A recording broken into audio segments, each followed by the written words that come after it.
시편 90편 10절로 12절 말씀 좀 보겠습니다. 시편 90편 10절로 12절 말씀.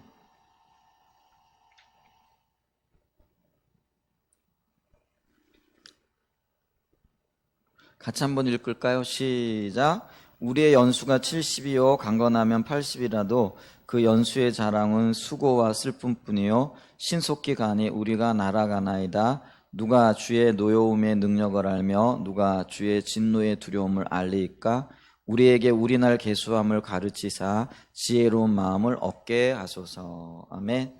주일날 저녁에 비전과 관련된 말씀들을 쭉 나눠왔는데요. 오늘 잠깐 쉬어가는 타임으로 오늘 이 말씀을 좀 보면서 믿음의 삶을 위한 인생의 지혜라는 그런 제목으로 좀 말씀을 나누기를 원하는데, 시편 90편이 모세의 기도고 찬양의 노래이죠. 근데 여기 보면은 우리의 연수가 70이요 강건하면 80이라도, 아마 이제 모세 시대에는 어떤 면에서는 이 80까지 사는 것, 얼마 전까지만 해도 그랬죠. 우리나라 아마 평균 수명이 아직까지 80세는 안 되는 걸로 이렇게 하는데, 여성분은 넘었는지 모르겠는데 적어도 제가 알기로는 남성분은 아마 이렇게 80까지 아직 안 되죠. 요즘같이 이렇게 의료시설이나 이런 것들이 잘 이렇게 발전되어진 시점에서도 80이 넘어간다라는 것, 그렇게 어떤 면에서는 쉽지 않죠. 평균 수명이라 이렇게 얘기를 하니까 우리나라 사람들의 반 정도는 80까지 못 산다 이렇게 보면 되겠죠. 그런데 이제 이 광야 시대를 살았던 모세의 입장에서 보면은, 물론 모세 자신은 120세까지 사는 그런 어떤 은혜를 이렇게 누렸지만은 대부분의 사람들이 일찍 죽죠. 왜냐하면은 모세가 이렇게 봤을 때 그게 이제 하나님의 심판이기도 하고, 광야에서 대부분 사람들이 20세 이상 하나님 앞에서 이렇게 범죄했던 그 사람들의 어떤 걸 보면은 20세 이상의 사람들은 광야에서 일찍 이렇게 세상을 떠났던 것들 이렇게 보죠. 그러면은 예를 들면 그때 21세 하나님이 심판하실 때 21세였던 사람들은요, 40년이 지나기 전에 죽었으니까 아마 60도 채 못 돼서, 그리고 중간에 죽었던 사람들도 참 많지 않았을까 이렇게 싶습니다. 매일같이 광야에서는요, 하나님의 은혜가 있고 하나님의 임재가 있었지만 동시에 뭐가 있었냐면요, 이 죽음의 공포도 있었다라는 거죠. 그러니까 여러분, 200만 명이나 되어지는 사람들이 40년 동안에 하나님의 징계와 심판 가운데 있었다라고 한다면요, 매일같이 장례가 치러졌다라는 그런 의미이기도 합니다. 우리가 그런 것들을 좀 생각해 보면은요, 참 인생이 어떤 면에서는 결코 만만하거나 쉽지 않다라는 것들을 느끼게 되어질 수 있죠. 그러니까 이게 모세의 이 고백이요, 어떤 면에서는 그 눈앞에 보이는 어떤 세계, 자기가 경험하고 있는 어떤 것들을 보면서 절실하게 이 문제를 고민할 수밖에 없었다라는 거죠. 그래서 모세가 뭐라고 얘기를 하냐면은, 연수의 자랑, 내가 얼마를 살았느냐, 내 나이가 몇 살이냐, 뭐 이런 어떤 얘기들을 하죠. 요즘 저도 가끔 얘기하잖아요. 뭐 50세 후반이다 뭐 이렇게 얘기를 하는데, 물론 이걸 자랑하는 의미로 하는 건 아니겠지만은요, 이런 모든 것들이 수고와 슬픔뿐이라는 거죠. 그러면서 우리가 생각하는 것보다도 훨씬 더 빨리 신속하게 이런 일들이 가고 있다라는 거죠. 그러면서 이게 11절에 보면 주의 노여움의 능력을 알며, 이게 주님의 심판 때문에 사실은 모세가 이 죽음의 어떤 현상들을 날마다 보고 있었던 것들이기도 하고, 왜냐하면 이제 모세의 주된 사역이 이루어지고 있었던 이때가 광야 시대잖아요. 그렇기 때문에 이런 고백을 할 수밖에 없는 거죠. 그러면서 누가 주의 진노의 두려움을 알게 될까, 알까 하는 그런 절실한 고백을 이렇게 하죠. 그러면서 이런 죽음의 문제들, 또 징계와 심판의 문제들 앞에 부딪혔을 때에 모세가 지금 얘기하는 게 뭐냐면요, 우리에게 우리날 계수함을 가르치시고, 우리의 생명이 우리에게 붙어 있는데 그것이 길지 않고 얼마나 주어졌는지 알지 못한다라는 거죠. 근데 그것을 깨닫게 해달라는 그런 의미죠. 그러면서 모세가 기도하고 있는 내용 중에 하나가 뭐냐면은, 지혜로운 마음을 우리에게 주소서. 그래서 지혜로운 마음을 얻게 하소서 이렇게 얘기를 하고 있죠. 그래서 우리에게요, 우리의 인생을 바라보면서 또 우리가 살아있는 이때가 언제인지 몰라요. 사실 그렇지 않습니까? 우리가 내일의 날을 확실히 알지 못하는데, 그런데 이 내일의 날이 얼마 남지 않았다라는 것을 인식하며 살아가는 것, 그것이 어떤 면에서는 지혜이다라는 거죠. 그래서 그 지혜를 가지고 그 지혜를 얻어 정말 세월을 아끼고 때를 아끼면서 하나님의 행하심을 바라보고 행하심 앞에서 동참해 나가는 그런 삶이 우리에게 참 필요하다라는 거죠.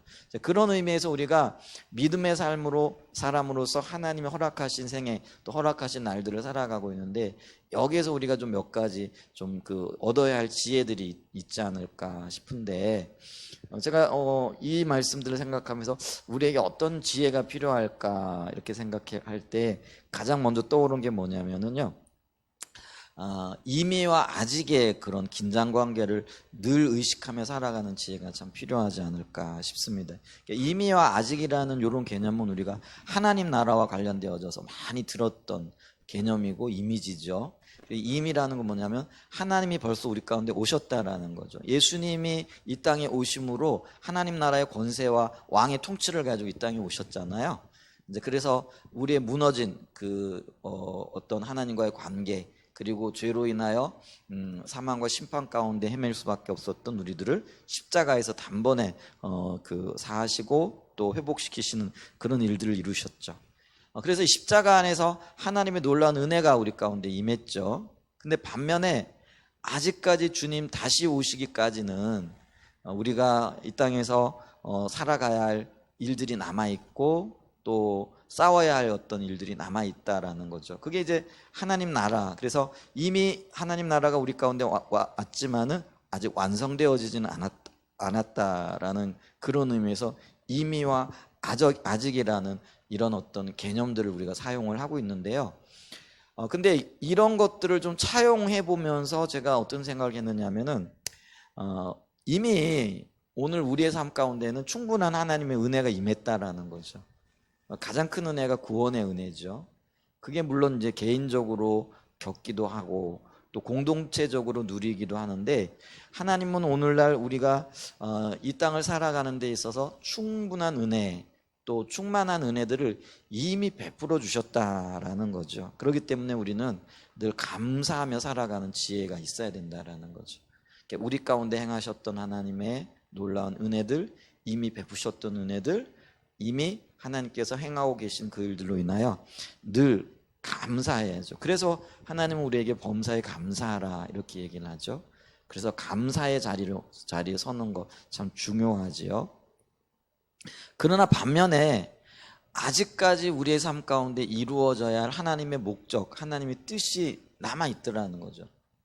그건 물론 이제 하나님 나라와 관련되어져서 하나님이 우리에게 임하실 때 그것이 이루어지겠지만, 개인적으로 또 우리 공동체적으로도 아직 하나님께서 이루셔야 할 하나님의 의도가 남아있고 하나님의 목적이 남아있고 하나님의 행하실 일이 남아있다라는 거죠.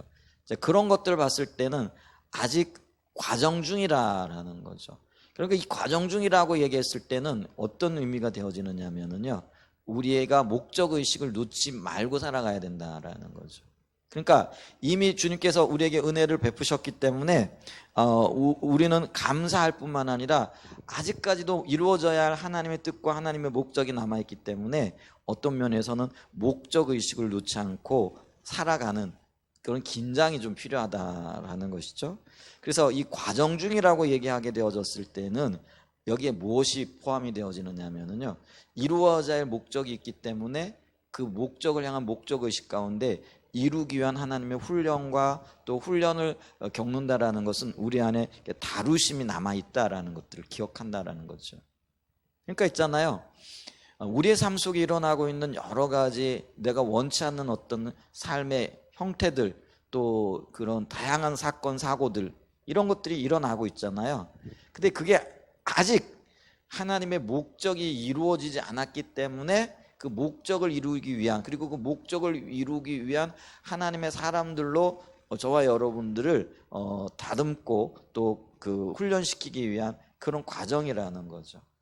이런 것들을 이렇게 인식하게 되어지면은요, 우리가 다 이루었다 혹은 뭐 모든 것들이 성취되었다라는 그런 안일함으로부터 벗어나서 새로운 긴장을 가지고 새 일에 도전하고 또 주님 오실 그때까지 우리의 달려갈 길을 달려가야 할 목표 의식이 분명하게 있다라는 것이죠. 그래서 우리가 이 시점에서 뭐 주님 오실 날이 멀지 않았겠지만은 저는 개인적으로 그렇게 생각해요. 주님 오실 날이 멀지 않았습니다. 어쩌면은요 아주 가까운 장래에 그런 일들이 있을 수도 있어요.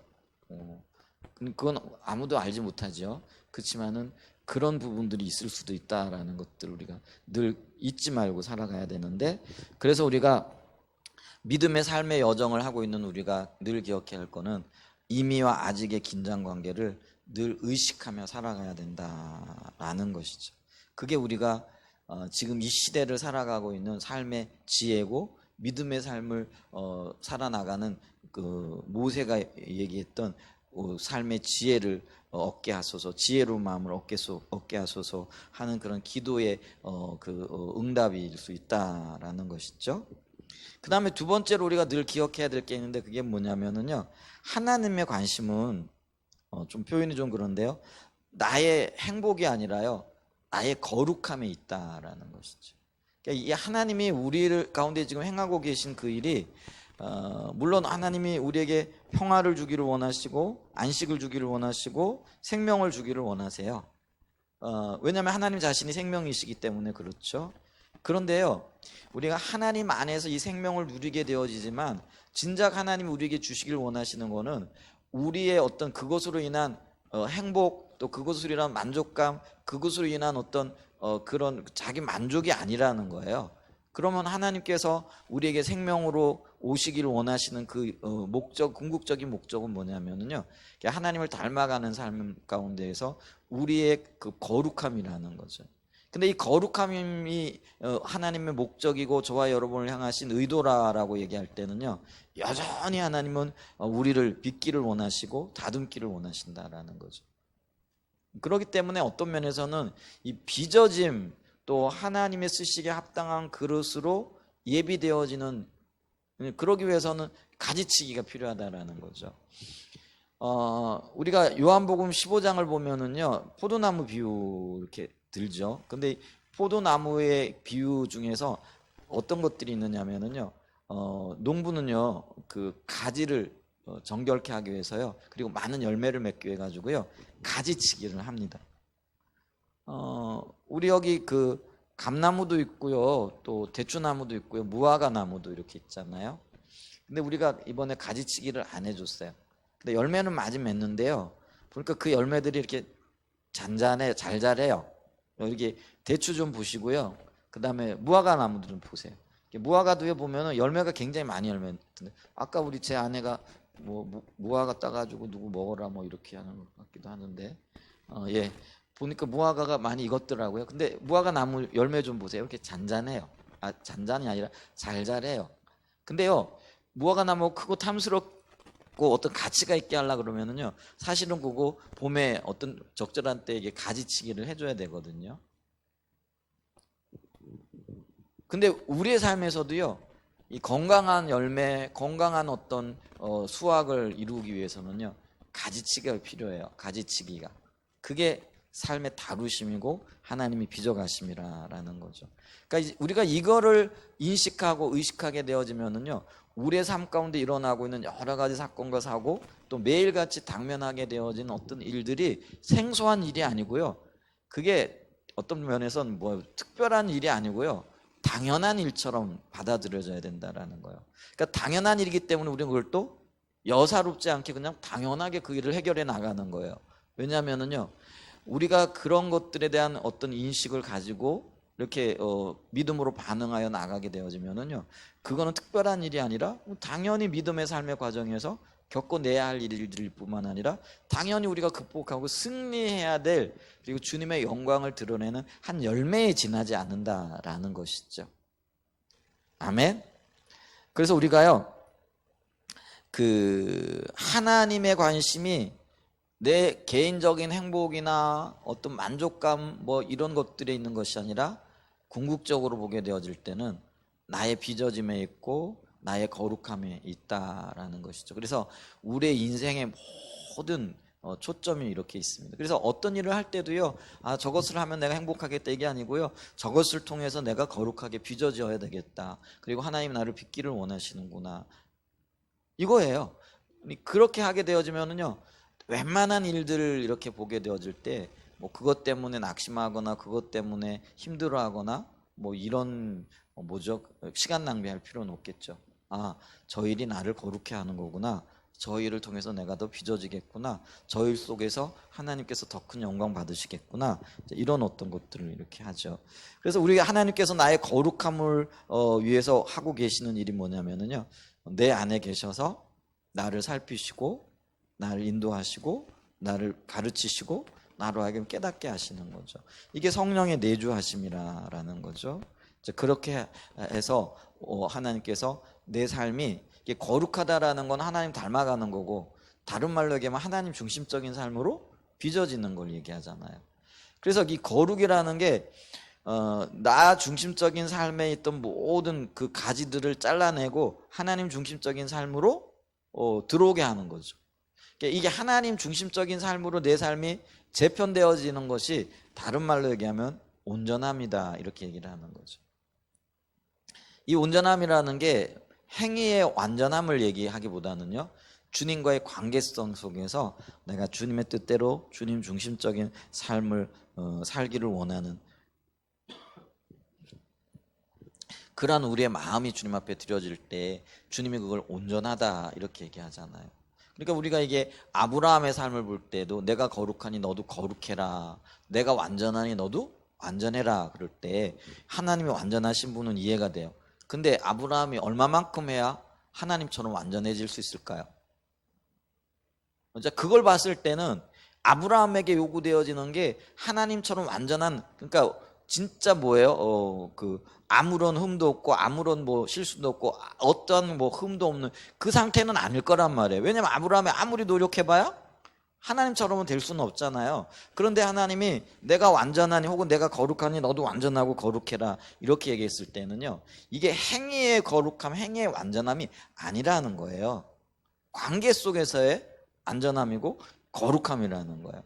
그걸 우리가 기억해야 된다는 거죠. 그런데 성령이 내 안에 내주하심으로써 주님과 나 사이에 그 관계 가운데 내 삶이 하나님 중심적으로 사고가 바뀌고 가치관이 바뀌고 삶의 중심이 바뀌는 거죠. 이제 그걸 가리켜서 뭐라고 얘기를 하느냐 하면은요, 온전하다, 안전하다, 거룩하다. 근데 하나님은요, 내 삶에 이런 초점을 맞추고 계시고 하나님의 관심을 기울이고 계시다라는 것이죠. 그랬을 때 우리가 늘 기억해야 할 건 뭐냐면은 세 번째 갖는 지혜이기도 하는데요, 우리 삶 가운데 날마다 어떤 일들이 일어나잖아요. 그냥 마음에 좀 그래, 조금 좀 편안할란가 보다. 그러면은요, 어떤 일이 톡톡 튀어나와요. 우리 왜 옛날에, 지금도 있는지 모르겠어요, 두더지 게임 하잖아요. 두더지 이렇게 쏙 튀어나오면 뭐 망치로 꽝 치면은 쏙 들어가죠. 그러면은 어느새 또 여기서 톡 튀어나오고 두들기면 또 튀어나오고 이런 거죠. 그러니까 우리가요, 거룩함과 연관되어져서 하나님 우리의 삶에 끊임없이 사건과 사고들이 우리가 의도하지 않지만은 뭐 하나님 원래 뭐 의도하진 않겠지만은 그런 것들을 우리를 빚어가시는 한 도구로 사용하신다라는 거예요. 자, 그러면 우리가 여기서 기억해야 될 게 있는데 그게 뭐냐면은요, 내 삶에 어떤 일, 어떤 사건, 어떤 일들, 우리가 인간이 생로병사에 굉장히 민감하잖아요. 그리고 어떤 면에서 그런 것들이 대부분 우리의 삶에, 그러니까 우리가 결국은 부딪혀야 할 문제들이에요. 우리의 인생을 살아가는데 살고 또 나이가 들어가고 또 병이 들어오고 또 죽음의 문제를, 이게 우리가 그런 거잖아요. 사실은 우리가 그 문제 가운데 노출이 돼 있거든요. 그 멀쩡하다가도 아플 수 있고요. 또 이제 나이가 들어가는 거예요. 제가 이제 이 정도쯤 나이가 되어지니까 제가 항상 생각하는 게 뭐냐면, 이제는 아플 때도 됐고 이제는 어느 순간에 죽음의 순간도 맞이할 수 있겠구나, 이 생각을 늘 하는 거죠. 근데 그게요, 우리가 어떤 면에서 보면은 젊다고 그런 일이 없고 나이가 많다고 그런 일이 있는 거 아니에요. 젊어도 그런 일이 있을 수 있고요, 뭐 나이가 들어도 그런 것들이 좀 늦게 이렇게 올 수도 있는데, 그런데 문제는 뭐냐면은요, 언젠가는 혹은요 부지불식간에 그런 일들이 일어난다라는 거죠. 그리고 그 일로 파생되어지는 수많은 일들이 우리의 삶 가운데 일어날 수 있다라는 거죠. 그런데 우리 그 하나님의 초점이 우리를 거룩함에 그 초점이 맞춰져 있다라고 한다면은 우리의 삶 속에 일어나고 있는 이 수많은 모든 일들이 그 하나님의 초점에 맞추어진 일이라는 것을 인식하고 오히려 그 감사할 수 있어야 된다라는 것이죠. 그래서 그것 때문에 하나님의 의도를 더 찾게 되어지고, 그것 때문에 하나님이 지금 하고 계신 일이 무엇입니까? 하나님께서 지금 이 시점에서 내 인생에 이루기를 원하시는 일이 뭡니까? 이런 걸 찾게 되잖아요. 여러분 사건 사고 없으면은요, 요인이 좀 그런데 절대로 주님 안 찾게 되더라고요. 그냥 편안해요. 며칠만 일 없어도요, 이미 제가요 기도하는 자세가 다르더라고요. 저만 그런가요? 좀 느슨해져요. 근데 어떤 일이 톡 튀어나오잖아요. 더 기도해야 되네 이러면서 주님 찾게 되어지잖아요. 그래서 여러분, 그게 어떤 일이 되어졌든지 간에 그것 때문에 내가 주님을 찾고 긴장할 수 있고, 주님의 목적을 생각할 수 있고, 주님의 거룩하게 하시기 위한 어떤 하나님의 관점을 이해할 수 있다면은요, 그 일이 내게는 복이에요. 그 일이 내게는 정말 놀라운 하나님의 은혜가 되어지는 거죠. 물론 아까 이미와 아직의 어떤 긴장관계 속에서 내가 살아갈 수 있는 충분한 은혜를 이미 주님이 주고 계세요. 그 얘기는 뭐냐면, 그게 어떤 일이 되어졌든지 간에, 어떤 사건이 되어졌고, 어떤 사고가 되어졌던, 어떤 상황이 되어졌든지 간에 이미 하나님은 그것을 허락하실 때에 그것을 해결할 수 있는 힘과 능력을, 은혜를 이미 베푸셨다라는 거예요. 근데 그거를 우리가 믿음의 눈을 들어보게 되어지면은 성큼 내 앞에 뚜렷하게 그게 인식이 되어지는 거예요. 근데 이런 아무런 생각 없이, 그래서 이게 모세가 마음의 지혜를 얻게 하소서라는 거죠. 이런 어떤 그 마음의 소원을 가지고 기도를 가지고 주님 앞에 서게 되어지면은요, 이런 것들이 분명하게 인식이 되어지고 하나님의 뜻 가운데 서게 되어진다라는 것이죠. 그래서 여러분, 우리가 기억해야 됩니다. 내가 그 상황 때문에 하나님을 기억하고 기도할 수 있고, 또 하나님의 생명에 대한 목마름이 이렇게 생겨났다라고 한다면은 그 자체가 이렇게 복이 되어진다라는 거죠. 그러면서 우리는 한 가지를 깨닫게 되어지는 거예요. 야, 인생이, 삶이 내 마음대로 안 되네, 내 뜻대로 안 되네. 교만한 사람들은 내 뜻대로 내 마음대로 이걸 좌지우지할 수 있다고 생각하는 거죠. 노력하면 된다라고 생각을 하는 거예요. 근데 뭐 제가 이렇게 인생을 살아오면서 그렇게 노력을 안 해서 그런지 모르겠는데요, 노력한다고 되어지는 게 아니더라고요. 그러니까 지금까지 내 삶을 쭉 돌아보니까요, 노력이 아니라 은혜로 주어진 것들이에요. 전부 다 은혜로 주어진 것들이에요. 뭐 하나 은혜가 아닌 것들이 없어요. 찬양에도 그게 있어요.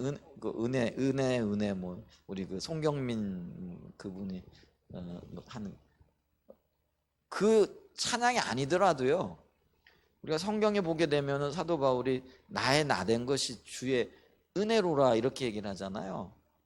정말이에요.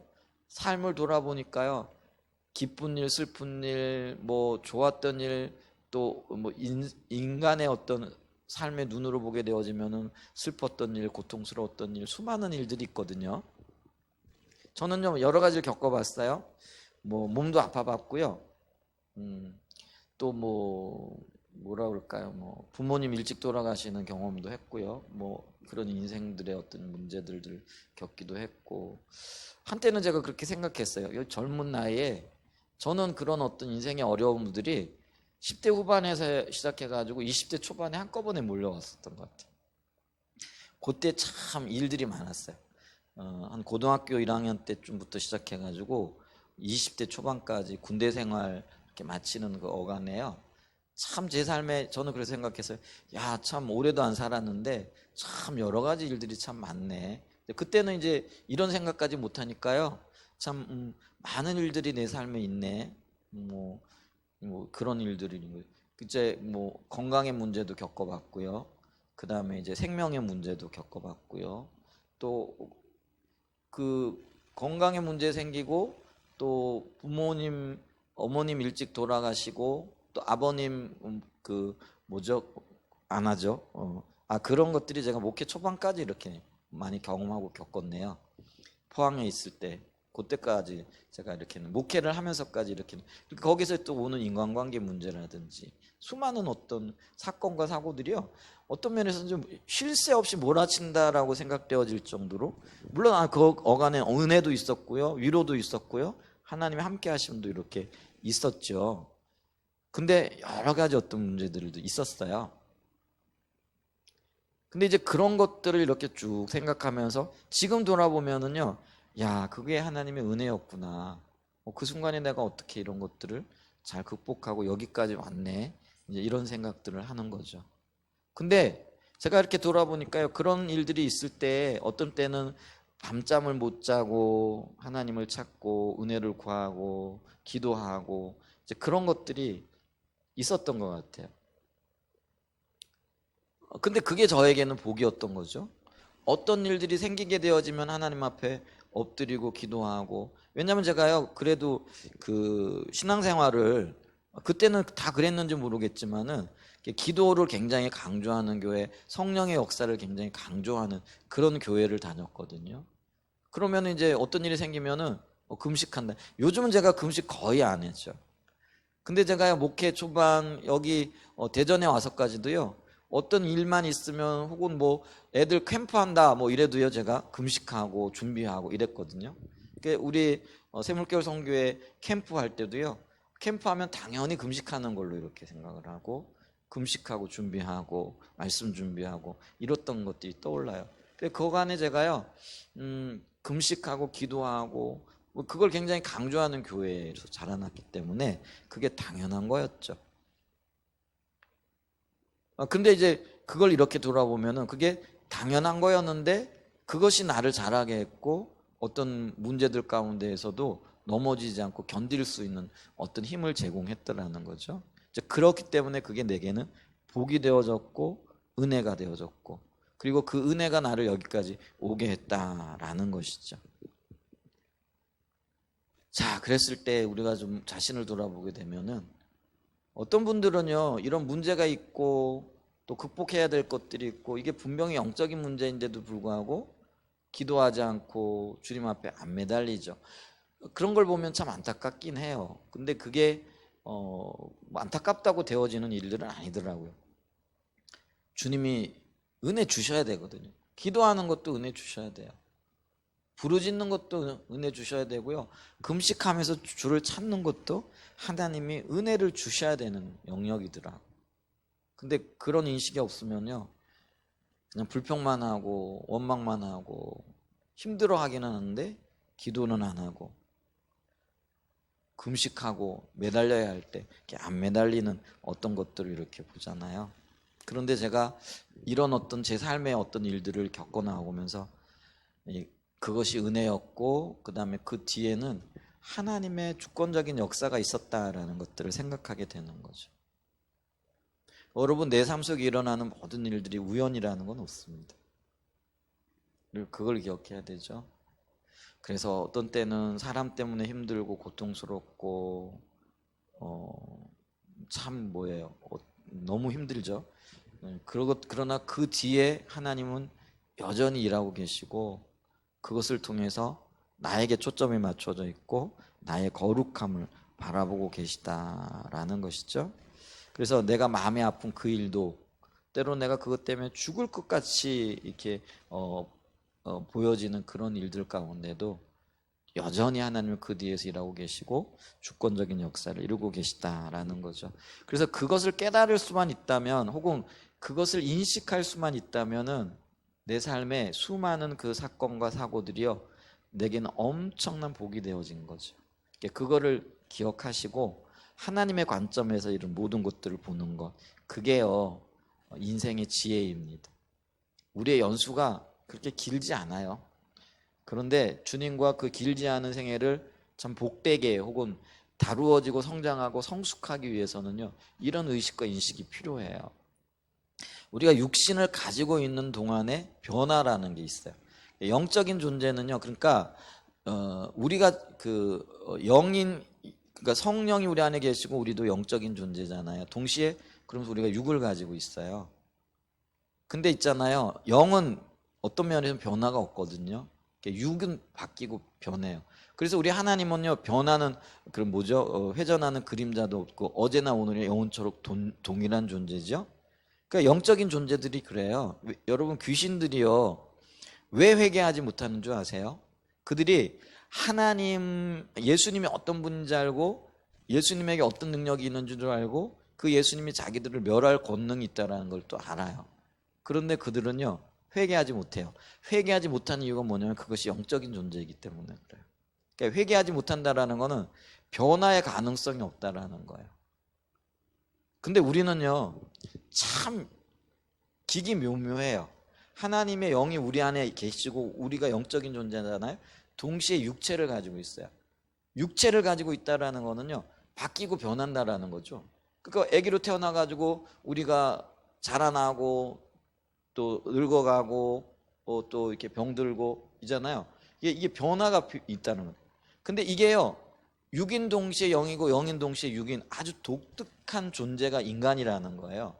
그렇기 때문에 우리는요, 변해야 되는데 이 변하는 게 언제 일어나냐면요, 육체를 가지고 있는 동안에만 변할 수 있어요. 우리의 영과 육이 분리되어지잖아요. 그게 이제 죽음이라 아까 우리 성경 공부할 때도 얘기를 했잖아요.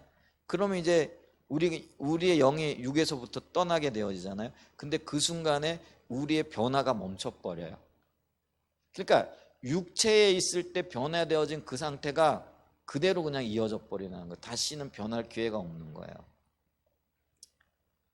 그런데 우리가 육체를 가지고 있는 이 순간에 하나님께서 여러 가지 사건과 사건들을 통해 가지고 그거를 대응하게 하시잖아요. 그러면서 내가 바뀌고 변화하는 거예요. 그 변화가 바뀐다는 건 성장한다라는 걸 얘기해줘. 그러니까 이거는요, 어떤 면에서 보면요, 굉장한 복인 거예요. 여러분, 그 의식과 인식이 저와 여러분에게 있었으면 좋겠어요. 사건 없고 사고 없고요, 어려움 없으면은요, 나는 절대로 바뀌지 않아요. 왜냐하면 육이 고집이 있거든요. 본성이 있거든요. 그래서 하나님이요, 사건으로 나를 치시는 거예요. 사고와 어떤 것들로요, 내 육신과 영을 이걸 지금 갈고 있고 닦고 있고 지금 다듬고 계시다라는 거예요. 그래서 있잖아요, 내 삶 속에 일어나고 있는 이 수많은 사건과 사고들과 고통과 이것들이 결과적으로 보게 되어지면 엄청난 복이라는 것들을, 그게 나의 성장을 이끌어가는 거라는 거죠. 근데 그 뒤에 누가 계시다고요? 하나님이 계시다고요. 하나님이 주권적으로 우리를 그렇게 다루어가고 계시다고요. 아, 놀라워요. 부지런히 우리 성장하고 성숙해야 돼. 이게 육신을 가지고 있을 때 참 안타까워요. 근데 보면은 나이는 이제 뭐 70, 80 이렇게 돼가는데 그 얘기는 이제 젊은 분들보다는 이제 영과 육이 분리되어질 때가 가까웠다는 얘기잖아요. 그러면은 다듬어질 수 있는 기회가 그만큼 어떤 면에서는 적다라는 얘기죠. 가능성이 있다라는 건 젊은 사람들에게 다듬어질 수 있는 기회가 그만큼 있다라는 그런 의미이기도 하죠. 근데 어떤 면에서는 80이 되고 90이 되고 그랬지만은 전혀 변화가 없고 성숙이 없고 성장이 없는 그런 성도들 이렇게 보게 되어질 때 참 안타까운 거죠. 그러면서 나 자신을 보게 되어지는 거죠. 근데 고집스러운 나를 깨는 것들이 사건이고 사고고 내가 원치 않았던 어떤 일들이라는 거죠. 그러니까 우리가 이 부분에 대해서도요, 내가 그걸 통해서 하나님의 주권적인 역사를 볼 수 있고 내가 빚어질 수만 있다면은 그거는 참 좋은 일이다. 이런 관점, 이런 지혜를 가지고 우리의 삶을 돌아볼 수 있는 그런 은혜가 있기를 축복합니다. 그 다음에 네 번째로요, 하나님은 우리의 삶에서 모든 것이 합력하여 선을 이루기를 원하신다라는 거죠. 그래서 우리가 로마서에도 보게 되어지면은요, 분명하게 그런 개념들이 있죠. 하나님을 사랑하는 자, 곧 그 뜻대로 부르심은 입은 모든 자들에게는 어떻게 하신다고요? 합력하여 선을 이루게 하심이라. 이게 하나님의 뜻을 이루어 가신다라는 것이죠. 그래서 우리가 하나님을 사랑하는 자리에 서면은요, 하나님이 우리를 통하여 선한 역사들을 이루어가고 계신 겁니다. 그러니까 그 하나님을 신뢰하고요, 기쁨으로 주님께 모든 것을 맡기고, 다만 나는요, 가지가 나무에 붙어 있으면 생명이 흐르듯이 주님께 붙어 있으려고 나의 모든 초점을 그 주님께 맞출 수 있는, 그게 지혜입니다. 주님으로부터 떨어지지 아니하려고 어떤 면에서 우리는 아둥바둥해야 돼요. 표현이 좀 그런데요, 주님으로부터 떨어지지 않기 위하여 우리가 정말 깨어 있어야 할 필요가 여기에 있다는 거예요. 그게 어떤 면에서 인생의 최고의 지혜입니다. 최고의 지혜예요. 우주에서 가장 충만하시고 가장 위대하신 분을 떠나지 않고 그분의 생명을, 표현이 좀 그래요. 여러분, 그 생수의 근원에다가 저기 뭐 파이프를 박아 놓으면은요, 그 생수가 끊어지지 않고 나오잖아요. 여러분, 우리 요즘은 이제 옛날에는 우리가 물 사 먹는다라는 그런 개념이 없었잖아요, 우리 어렸을 때. 근데 지금은 다 물을 사 먹어요. 근데 그 물들이 어디서 나오느냐면은요, 안반에서 나오는데, 그 안반에다가 파이프를 꽂아 놓으니까요, 끊임없이 생수가 나오잖아요. 근데 우리 주님이 생수의 근원이시고 하나님이 생수의 근원이잖아요. 좀 표현이 속된 표현인데요, 그 생수의 근원에 우리의 그 파이프를 꽂아야 되는 거예요. 생명줄이에요. 그러면 모든 것들이 넘쳐나는 거예요. 그러니까 우리가 그걸 놓치지 말아야 돼요. 내가 지금 하나님께 연결되어져 있는가, 연결되어지는 것, 그것이 가장 큰 지혜고, 어떻게 하면 내가 하나님과 연결되어질 것인가, 사실 고민을 해야 되거든요. 근데 그걸 고민을 사실은 내가 해야 되는데 거꾸로 돼가지고요, 그 일을 지금 누가 하고 계신 거예요? 하나님이 고민하고 계시고, 하나님이 어떻게 하면 얘들을 돌이킬까, 어떻게 하면 내게 좀 집중하게 할까, 어떻게 하면 나만 바라보게 할까. 이게 거꾸로 돼도 한참 거꾸로 되어져 있는 거죠. 근데 여러분, 여기서 우리가 지혜를 좀 얻기를 바랍니다. 하나님께 붙어 있어야 됩니다. 그게 인생의 최고의 지혜입니다. 아멘. 또 하나는요, 우리의 삶에 뭐 어떤 그 결과들이, 살아온 어떤 결과들이 있을 거 아니에요. 그게 좋은 결과들일 수 있고, 어떤 거는 뭐 내가 원치 않은 어떤 열매들이 있을 수 있어요. 근데요, 주님은 우리에게 뭐라고 얘기하시느냐면, 뒤에 있는 것은 잊어버리고 앞에 것을 향하여 나가라, 이렇게 얘기를 합니다. 그래서 있잖아요, 우리의 삶에서 우리가 지금까지 예를 들면 하나님과의 관계 속에서 생명을 누릴 수도 있고, 하나님을 떠났기 때문에 어떤 면에서 내가 원치 않는 결과들이 있을 수도 있어요. 여러분들이 그렇다는 게 아니라 그런 일들이 있을 수 있잖아요.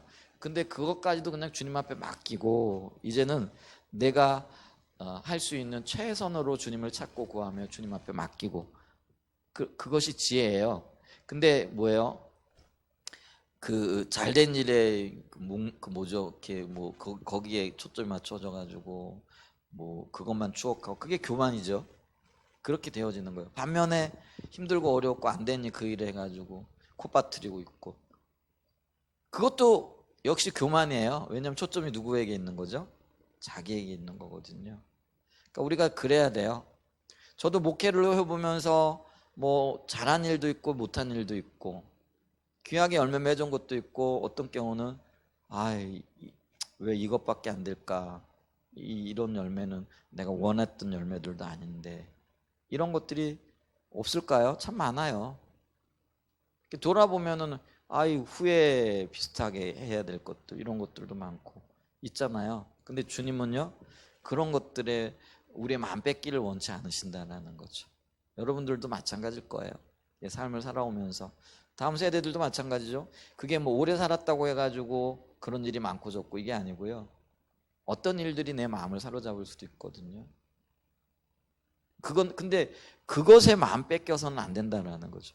그 모든 것들은요, 하나님께 맡겨버리고요, 새롭게 일하실 주님을 기대하면서 또 주님과의 관계를 더 가꾸어 나가고, 그것이 우리가 가야 해요. 그래서 어떤 의미에서는요, 이 그리스도인들은요 많이 공부해야 돼요. 하나님 의도와 의중 찾아야 돼요. 기본적인 것부터 시작해가지고, 또 때로는 책을 통해서, 때로는 그 어떤 교제들, 그러니까 성도들 간의 교제를 통해서, 리더들과의 어떤 교제를 통해서 부지런히 찾아 나가야 됩니다. 아멘. 그게 지혜예요. 배워 나가야 돼요. 그러니까 뒤에 그냥 과거지향적으로 그냥 뒤에 일들 바라보면서 잘했니 못했니, 내가 왜 그때 그랬을까, 이게 소모적인 것들이고요. 주님은 그걸 원치 않는다고요. 주님은 나와 함께 손잡고 가자. 그렇잖아요. 아가서에 보게 되어지면 신부야 나와 함께 가자 이렇게 얘기하시거든요. 과거로 돌아가는 거 원치 않으세요.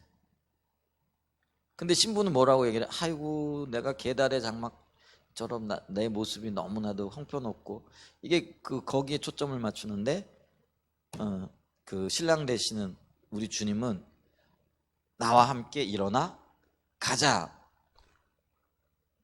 미래지향적이고 새 일을 향하여 달려나가자 이렇게 얘기를 하고 있다는 거죠.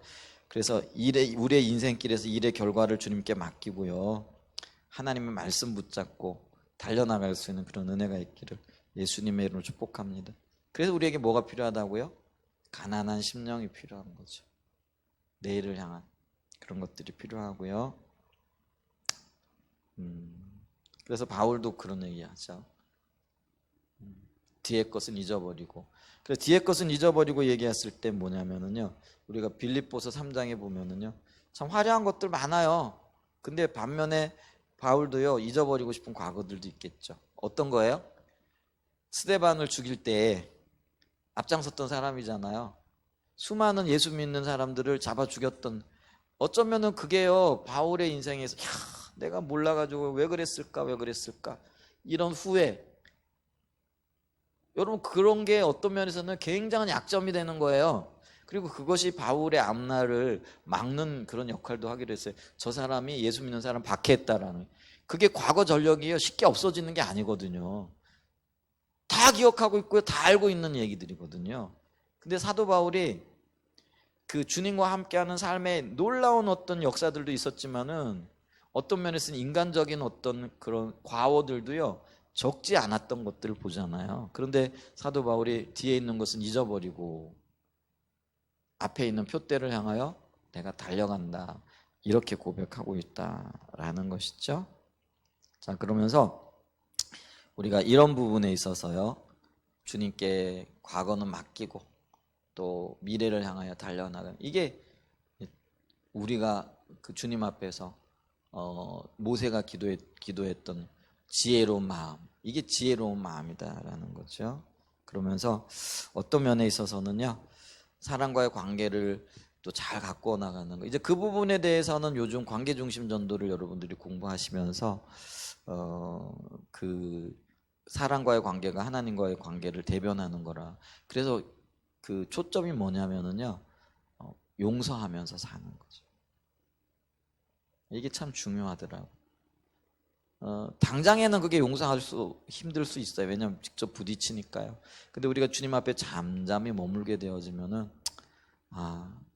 연약해서 그래, 나도 연약하고 상대도 연약하고, 그러니까 우리가 용서해야지, 또 축복해야지 이렇게 돌이키잖아요. 그러면서 저와 여러분들이 용서하는 영역에서도 많이 자랐으면 좋겠어요. 그게 주님의 영광을 위한 것이기도 하지만 나의 건강을 위해, 영육의 건강을 위한 것이기도 하다라는, 영적으로도 밝아지지만은요 육적으로도요 누구를 미워하면은요 우리가요 이 뼈가 마른다고 얘기합니다. 성경 그렇게 얘기하거든요. 내가 누군가를 미워하잖아요. 그게 나의 뼈를 마르게 하는 거죠. 그게 근심이고 걱정이 되어지는 것들이죠.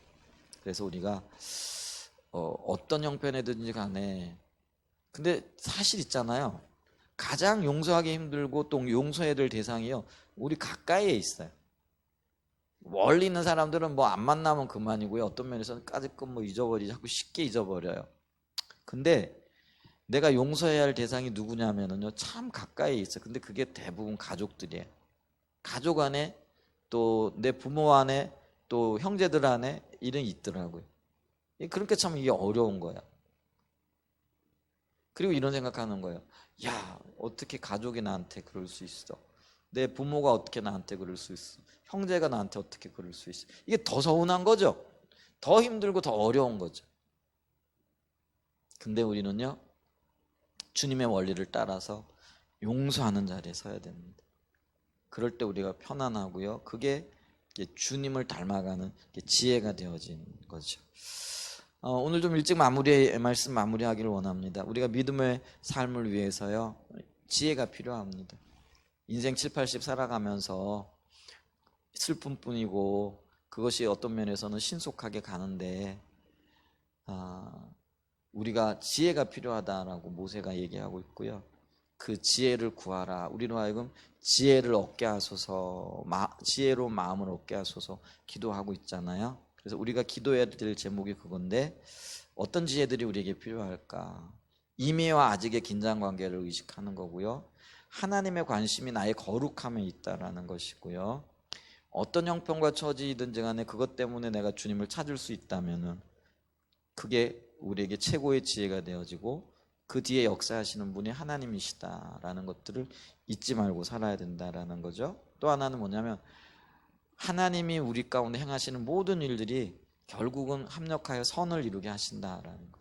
그거요 기억하면은요 좋은 일들, 나쁜 일들 이것도요 감사할 수 있어요. 그냥 기다리면 돼요. 조금 기다리면. 그래서 이제 인내는 어떤 면에서는 믿음의 한 표현이라고 했어요. 그게 소극적인 게 아니고요. 믿음은 적극적인 하나님을 향한 갈망이거든요. 어떤 면에서는요.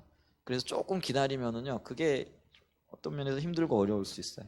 근데 주님은 반드시 합력하여 선을 이루신다라는 것이고요. 일의 결과 하나님 앞에 맡기고 그냥 내 삶에서 내가 해야 될 일들 묵묵히 나갈 수 있는 그것도 지혜가 되어진다라는 거죠. 또 하나는 뒤에 있는 거 빨리 잊어버려요. 그거 붙잡고 있으면 안 돼요. 우리의 삶은요, 믿음은 바라는 것들을 실현하는, 그러니까 미래지향적인 요소들도 우리 믿음 안에 있다라는 거죠. 자, 그러면서 또 하나는 뭐냐면 빨리빨리 용서하고 빨리빨리 해결하고 용서하기 힘든 상대들이 있고 대상들이 있는데 주님의 은혜를 구하면서 의지적으로도, 그래서 용서는 이게 선택이 아니고 뭐라 그랬어요? 의무라 이렇게 얘기를 하잖아요. 사랑도 그렇듯이. 그래서 우리가 주님이 나를 용서하신 것처럼, 나 같은 죄인을 용서하신 것처럼 내게 잘못한 사람들 용서하고 그래서 관계가 회복되어지고 하나님의 은혜와 하나님의 지혜가 흐르는 그런 자리에 서야 되겠다, 이런 생각을 해봅니다. 그러면서 우리 참 이 기도 제목이 귀한 것 같아요. 12절에 우리에게 우리날 계수함을 가르치시고 지혜로 마음을 얻게 하소서. 주님의 지혜가 우리에게 절실하게 필요한 때입니다. 한 주간도 주님의 은혜 가운데 승리하고 주님과 동행하는 그런 귀한 자리에 서시기를 예수님의 이름으로 축복하고 축원드립니다. 기도하겠습니다.